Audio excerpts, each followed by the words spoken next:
Hi അസ്സലാമലൈക്കും welcome back. എല്ലാവർക്കും സുഖമാണല്ലോ. അപ്പോൾ ഇന്ന് ഞാൻ വന്നിട്ടുള്ളത് നല്ല ടേസ്റ്റി ആയിട്ടും അതുപോലെ തന്നെ വളരെ എളുപ്പത്തിലും തയ്യാറാക്കാൻ പറ്റുന്ന ഒരു ബീഫ് ബിരിയാണിൻ്റെ റെസിപ്പി ആയിട്ടാണ് കേട്ടോ. അപ്പം എല്ലാവർക്കും ഇഷ്ടപ്പെടും. എല്ലാവരും ഈ രീതിയിൽ തയ്യാറാക്കി നോക്കിയതിന് ശേഷം നിങ്ങളുടെ വിലയേറിയ ഫീഡ്ബാക്ക് അറിയിക്കാൻ നിങ്ങൾ പ്രത്യേകം മറക്കരുത് കേട്ടോ. ബിരിയാണിയൊക്കെ എല്ലാവർക്കും തയ്യാറാക്കാൻ അറിയാവുന്നതാണ്, എന്നാലും വളരെ എളുപ്പത്തിൽ തയ്യാറാക്കാൻ പറ്റുന്ന ഒരു ബിരിയാണിൻ്റെ റെസിപ്പിയാണ് കേട്ടോ. ഞാനിവിടെ പല രീതിയിൽ ബിരിയാണി തയ്യാറാക്കി എടുക്കലുണ്ട്. അതിൽ പെട്ടെന്ന് തയ്യാറാക്കാൻ പറ്റുന്ന ഒരു ബിരിയാണിയാണ്. എല്ലാവരും ഇതുപോലെ തന്നെ ഒന്ന് തയ്യാറാക്കി നോക്കണം. അപ്പോൾ നമുക്ക് എങ്ങനെയാണ് നല്ല ടേസ്റ്റി ആയിട്ടുള്ള ബീഫ് ബിരിയാണി തയ്യാറാക്കിയെടുക്കുന്നതെന്ന് കണ്ടു നോക്കാം. അതിനായിട്ട് ഞാനിവിടെ 2.5 കിലോ ബിരിയാണി വെക്കുന്നതിന് ആവശ്യമായിട്ട് 6 വലിയ സവാള ചെറുതായിട്ട് ഇങ്ങനെ കട്ട് ചെയ്തെടുത്തിട്ടുണ്ട്. അടുത്തതായിട്ട് ഇഞ്ചി ചതച്ചത്, വെളുത്തുള്ളി ചതച്ചത്, ചെറിയുള്ളി ചതച്ചതും കൂടി ഞാനിവിടെ എടുത്ത് വെച്ചിട്ടുണ്ട്. ഈ എല്ലാം കൂടി ഞാനിവിടെ കുക്കറിലേക്കാണ് ഇട്ട് കൊടുക്കുന്നത്. കുക്കറിലിട്ടിട്ട് കറക്റ്റ് ഒരു ഫിസിൽ കൊടുത്താൽ നമ്മുടെ മസാലയൊക്കെ നല്ല കറക്റ്റ് രീതിയിൽ ഇവിടെ തയ്യാറാക്കി എടുക്കാൻ വേണ്ടി പറ്റും. നല്ലതുപോലെ ഉള്ളിലേക്ക് വയന്ന് നല്ല കറക്റ്റ് രീതിയിലായി കിട്ടും കേട്ടോ. ഇനി ഇതിലേക്ക് ചെറിയുള്ളി ചതച്ചതും കൂടി ഞാനിവിടെ ചേർത്ത് കൊടുക്കുന്നുണ്ട്. ചെറിയുള്ളി ചതച്ചത് ചേർത്താൽ നമ്മുടെ മസാലയ്ക്കൊക്കെ നല്ലൊരു ടേസ്റ്റ് ആയിരിക്കും. ഇനി ഇതിലേക്ക് ചതച്ച് വെച്ചിട്ടുള്ള ഇഞ്ചിയും അതുപോലെ തന്നെ വെളുത്തുള്ളിയും പച്ചമുളകും കൂടി ഞാൻ ഇതിലേക്ക് ചേർക്കുന്നുണ്ട്. ഞാനിവിടെ എല്ലാം കുക്കറിലേക്ക് തന്നെ ചേർത്ത് കൊടുക്കുകയാണ് ചെയ്യുന്നത് കേട്ടോ. അടുത്തതായിട്ട് ഞാനിവിടെ അത്യാവശ്യം വലിപ്പമുള്ള ഒരു മീഡിയം സൈസിൽ വലിപ്പമുള്ള 3 തക്കാളി ചെറുതായിട്ട് കട്ട് ചെയ്ത് വെച്ചിട്ടുണ്ടായിരുന്നു. അതും കൂടി ഞാനിവിടെ കുക്കറിലേക്ക് ചേർത്ത് കൊടുക്കുന്നുണ്ട്. ഇനി ഇതൊക്കെ ഒന്ന് വാടി കിട്ടുന്നതിന് വേണ്ടിയിട്ട് 2 ടേബിൾ സ്പൂൺ വെളിച്ചെണ്ണയാണ് ഞാൻ ഇതിലേക്ക് ചേർത്ത് കൊടുക്കുന്നത്. വെളിച്ചെണ്ണയും ആവശ്യത്തിന് ഉപ്പും കൂടി ചേർത്ത് കൊടുത്തതിന് ശേഷം കുക്കർ മൂടിയിട്ട് കറക്റ്റ് ഒരു ഫിസിലിൽ നമുക്ക് ഫ്ലെയിം ഓഫ് ചെയ്യാവുന്നതാണ്. നമ്മുടെ ഈ മസാലയിൽ എല്ലാം നല്ലതുപോലെ വാടി നല്ല കറക്റ്റ് രീതിയിൽ നമുക്ക് തയ്യാറാക്കി എടുക്കാൻ വേണ്ടി പറ്റും. ഇതിലേക്ക് വേറെ പൊടികളൊന്നും ഇപ്പോൾ ചേർക്കേണ്ട ആവശ്യമില്ല കേട്ടോ. ഇനി കറക്റ്റ് ഒരു ഫിസിലിൽ നമുക്ക് ഫ്ലെയിം ഓഫ് ചെയ്യാം. അടുത്തതായിട്ട് ബീഫൊക്കെ ഒന്ന് വേവിക്കുന്നതിന് വേണ്ടിയിട്ട് ബീഫ് നല്ലതുപോലെ വൃത്തിയാക്കി കഴുകിയതിന് ശേഷം ഇതിലേക്ക് ഞാനിവിടെ 1 ടേബിൾ സ്പൂൺ കാശ്മീരി മുളക് പൊടി ചേർത്ത് കൊടുക്കുന്നുണ്ട്. അടുത്തതായിട്ട് വേണ്ടത് 1/4 ടീസ്പൂൺ മഞ്ഞൾപ്പൊടിയും കൂടി ഞാനിവിടെ ചേർത്ത് കൊടുക്കുന്നുണ്ട്. അതിനുശേഷം നമ്മൾ നേരത്തെ ചതച്ച് വെച്ചിട്ടുള്ള ഇഞ്ചിയും അതുപോലെ തന്നെ വെളുത്തുള്ളിയും പച്ചമുളകും അതുപോലെ തന്നെ ചെറിയുള്ളി ചതച്ചതും എല്ലാം കൂടി കുറച്ച് കുറച്ചായിട്ട് നമ്മൾ ഈ ബീഫിലേക്ക് ചേർത്ത് കൊടുക്കുന്നുണ്ട്. അതുകൊണ്ട് എല്ലാം വളരെ കുറച്ച് മാത്രം മതി. കാരണം നമ്മളെല്ലാം മസാലയിൽ നമ്മൾ ചേർത്തത് കൊണ്ട് ഇതിലേക്ക് കുറച്ച് മാത്രമേ വേണ്ടുള്ളൂ. ആവശ്യത്തിന് ഉപ്പും കൂടി നമുക്ക് ചേർത്ത് കൊടുക്കാം. അടുത്തതായിട്ട് ഇതിലേക്ക് നമ്മൾ ചേർത്ത് കൊടുക്കുന്നത് കുരുമുളകും അതുപോലെ തന്നെ മല്ലിപ്പൊടിയാണ്. മല്ലിപ്പൊടി 1 ടേബിൾ സ്പൂൺ മല്ലിപ്പൊടി ഞാനിവിടെ ചേർക്കുന്നുണ്ട്. അടുത്തതായിട്ട് 1 ടേബിൾ സ്പൂൺ കുരുമുളക് ഒന്ന് ക്രഷ് ചെയ്തെടുത്തതാണ് ഞാൻ ഇതിലേക്ക് ചേർത്ത് കൊടുക്കുന്നത് കേട്ടോ. അടുത്തതായിട്ട് ബീഫ് മസാലപ്പൊടി 1 ടേബിൾ സ്പൂൺ ഞാനിവിടെ ചേർത്ത് കൊടുക്കുന്നുണ്ട്. ഇത്രയും ചേർത്ത് കൊടുത്തു കഴിഞ്ഞിട്ട് നമുക്കതൊന്ന് വേവിക്കാൻ വേണ്ടി വെക്കാം. അപ്പോഴത്തേക്കും നമ്മൾ കുക്കറിൽ വെച്ചിട്ടുള്ള ആ മസാലയ്ക്ക് നല്ലതുപോലെ വാടി നല്ല കറക്റ്റ് രീതിയിലായിട്ടുണ്ടായിരുന്നു. അത് ഞാനിവിടെ ഒരു വട്ടയിലേക്ക് എടുത്തിട്ടുണ്ട്. നല്ലതുപോലെ അതിൻ്റെ വെള്ളമൊക്കെ ഒന്ന് വറ്റിച്ചെടുക്കണം. അതിന് വേണ്ടിയിട്ടാണ്. അധികം വെള്ളമൊന്നും ഉണ്ടാവില്ല, ചെറുതായിട്ടേ ഉണ്ടാവുള്ളൂ. അപ്പോൾ നമുക്ക് ഇത് ചെറിയ രീതിയിൽ ഇതേപോലെ ഒന്ന് വഴറ്റിയെടുക്കുമ്പോഴത്തേക്കും നല്ല കറക്റ്റ് രീതിയിൽ ആ വെള്ളമൊക്കെ വറ്റി നല്ല പെർഫെക്റ്റ് ആയിട്ട് കിട്ടും കേട്ടോ. ഇനി ഇതിലേക്ക് നമ്മൾ കട്ട് ചെയ്ത് വെച്ചിട്ടുള്ള മല്ലിച്ചപ്പും പുതിനയിലയും കൂടി ഞാനിവിടെ ചേർത്ത് കൊടുക്കുന്നുണ്ട്. ഇതും കൂടി ചേർത്ത് കൊടുത്ത് കഴിഞ്ഞിട്ട് ഒന്നും കൂടി നമുക്കിത് ചെറുതായിട്ടൊന്ന് വഴറ്റിയെടുക്കേണ്ടതുണ്ട്. അടുത്തതായിട്ട് നമുക്കിതിലേക്ക് പൊടികളൊക്കെ ചേർത്ത് കൊടുക്കണം. ഞാനിവിടെ ഓവറായിട്ടൊന്നും പൊടികൾ ചേർക്കുന്നില്ല. കാരണം ബീഫ് വേവിച്ചപ്പം അത്യാവശ്യം നല്ലോണം പൊടികളൊക്കെ ചേർത്തത് കൊണ്ട് മസാലയിലേക്ക് നമുക്ക് അത്യാവശ്യം അങ്ങനെ ഓവറായിട്ട് പൊടികളൊന്നും ചേർക്കേണ്ട ആവശ്യമില്ല. ഞാനിവിടെ 1/4 ടീസ്പൂൺ മഞ്ഞൾപ്പൊടിയും അതുപോലെ തന്നെ 1 ടീസ്പൂൺ കുരുമുളക് പൊടിച്ചതും 1 ടീസ്പൂൺ ബിരിയാണി മസാല അതും കൂടി ഞാനിവിടെ ചേർത്ത് കൊടുക്കുന്നുണ്ട്. ബിരിയാണി മസാല ഞാനിവിടെ വീട്ടിൽ തന്നെ പൊടിച്ചെടുത്തതായിരുന്നു. നിങ്ങൾ കടയിൽ നിന്നും വാങ്ങിയത് ചേർത്താലും കുഴപ്പമൊന്നുമില്ല. ഇത്രയും ചേർത്ത് കൊടുത്ത് കഴിഞ്ഞിട്ട് നമ്മൾ നേരത്തെ വേവിച്ച് വെച്ചിട്ടുള്ള ബീഫ് വെള്ളമൊക്കെ നല്ലതുപോലെ വറ്റിച്ചതിന് ശേഷം ഈ മസാലയിലേക്ക് ചേർത്തിട്ട് നമുക്ക് മൊത്തത്തിൽ ഒന്നും കൂടി ഒന്ന് മിക്സ് ചെയ്തെടുക്കണം.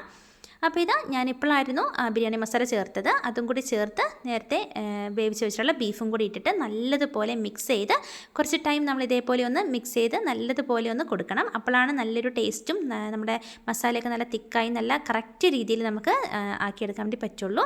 അപ്പോൾ നമ്മുടെ ബീഫ് ബിരിയാണീൻ്റെ മസാല ഇവിടെ റെഡി ആയിട്ടുണ്ട്. നല്ല ടേസ്റ്റാണ് കേട്ടോ. ഇങ്ങനെ ചെയ്തിട്ടുണ്ടെങ്കിൽ നമ്മുടെ ഉള്ളിയൊക്കെ നല്ലതുപോലെ അടിഞ്ഞ് നല്ല തിക്ക് ഗ്രേവി ആയിട്ട് നല്ല ടേസ്റ്റായിട്ട് തന്നെ നമുക്ക് തയ്യാറാക്കിയെടുക്കാൻ വേണ്ടി പറ്റും. ചോറ് വെക്കുന്നതിന് വേണ്ടിയിട്ട് ഞാനിവിടെ ഒരു വലിയ വട്ട എടുത്തിട്ടുണ്ട്. അതിലേക്ക് നെയ്യാണ് ചേർത്ത് കൊടുത്തിട്ടുള്ളത്. നെയ്യിലേക്ക് അണ്ടിപ്പരിപ്പും അതുപോലെ തന്നെ മുന്തിരിയൊക്കെ ഒന്ന് വറുത്ത് കോരണം. അതിനായിട്ട് ഞാനിവിടെ അണ്ടിപ്പരിപ്പും മുന്തിരിയൊക്കെ ഒന്ന് ഇട്ട് കൊടുത്തിട്ടുണ്ട്. ഇതൊക്കെ ഒന്ന് വറുത്ത് കോരിയെടുക്കണം. അപ്പോൾ അത് വറുത്ത് കോരിയതിന് ശേഷം നമ്മൾ പൊരിച്ച് കോരാൻ വേണ്ടിയിട്ട് കുറച്ച് ഉള്ളിയും കൂടി എടുത്തിട്ട് അതും കൂടി നമുക്ക് പൊരിച്ച് കോരി എടുക്കേണ്ടതുണ്ട്. ഇനി നമുക്കിതിലേക്ക് ആവശ്യമായിട്ടുള്ള വെള്ളം ചേർത്ത് കൊടുക്കണം. അതായത് 1 കപ്പ് അരിയാണ് എടുക്കുന്നതെങ്കിൽ 1.25 കപ്പ് വെള്ളമാണ് ഞാൻ ഇതേപോലെ അടുപ്പത്ത് വെക്കുമ്പം എടുക്കുന്നത് കേട്ടോ. ആ 1.25 അളവിൽ നല്ല കറക്റ്റ് രീതിയിൽ നമ്മുടെ ചോറോട് റെഡിയാക്കി കിട്ടും കേട്ടോ. അപ്പം ഞാനിവിടെ അരിയൊക്കെ ഇട്ട് വെള്ളത്തിലേക്ക് ഉപ്പൊക്കെ ഇട്ടതിന് ശേഷം നമുക്കതൊന്ന് ദമ്മിട്ടിട്ട് ഇങ്ങനെ വെക്കുന്നുണ്ട്.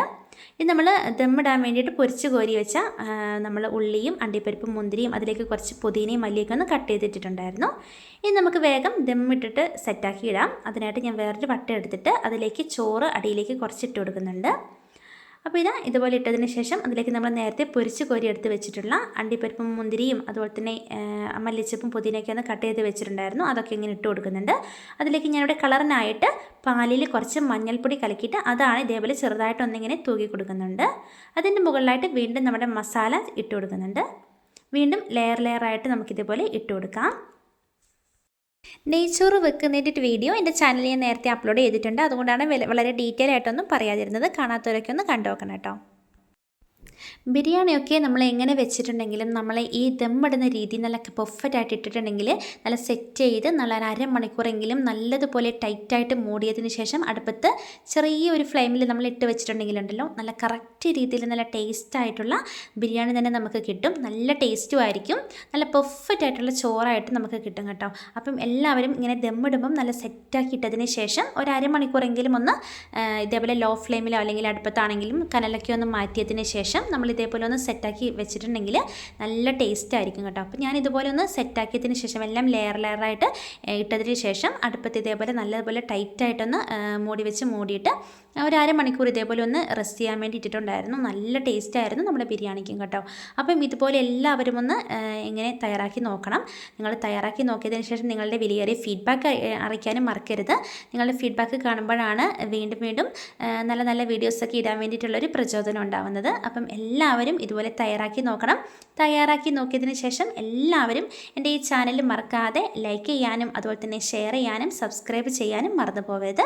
സബ്സ്ക്രൈബ് ചെയ്തതിന് ശേഷം തൊട്ടടുത്തുള്ള ബെല്ലൈക്കണും കൂടി ഒന്ന് പ്രസ് ചെയ്താൽ ഞാനിടുന്ന ന്യൂ വീഡിയോസൊക്കെ നിങ്ങൾക്ക് നോട്ടിഫിക്കേഷനായിട്ട് വരുന്നതായിരിക്കും കേട്ടോ. അപ്പോൾ ഇതിൻ്റെ ഇടയിൽ ഞാൻ ചിക്കൻ കൊണ്ടൊരു വെറൈറ്റി റെസിപ്പിയൊക്കെ ആക്കിയിട്ടുണ്ടായിരുന്നു. അപ്പോൾ ഇതിൻ്റെ വീഡിയോ ഞാൻ വേറൊരു വീഡിയോയിൽ നിങ്ങൾക്ക് കാണിച്ചു തരാമെന്നാണ് കേട്ടോ.